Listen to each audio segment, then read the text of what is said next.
కావలి పట్టణ పరిధిలోని మూసునూరు బాలాజీ నగర్లో తాళం వేసి ఉన్న 2 ఇళ్లలో గుర్తు తెలియని దుండగులు ప్రవేశించి సుమారు 35 సవర్ల బంగారం దోచుకున్నారు.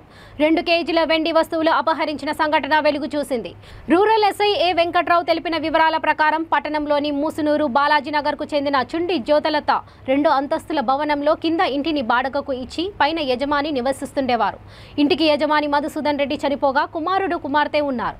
వారు హైదరాబాద్లో సాఫ్ట్వేర్ ఉద్యోగం చేస్తుండేవారని ఈ క్రమంలో ఆమె ఇంటికి తాళం వేసి 3 నెలల క్రితం తమ కుమార్తె వద్దకు వెళ్లింది. వాకాడకు చెందిన రాజేశ్వరరెడ్డి శ్వేత దంపతులు కింద ఇంటిని అద్దెకు తీసుకొని పట్టణంలో డాబా నిర్వహిస్తుండగా భార్య ఇంజనీరింగ్ కళాశాలలో అధ్యాపకురాలు.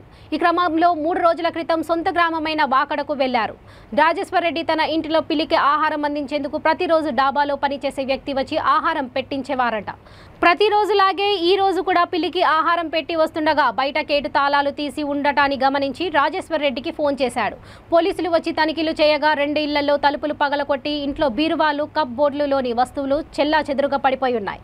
కింద ఇంట్లో సుమారు 25 సవర్ల బంగారం, అందులో ఉన్న విలువైన వస్తువులు దుండగులు అపహరించుకుపోయారని తెలిసింది. క్లూస్ టీం వచ్చి కేసు నమోదు చేసి దర్యాప్తు చేస్తున్నారు.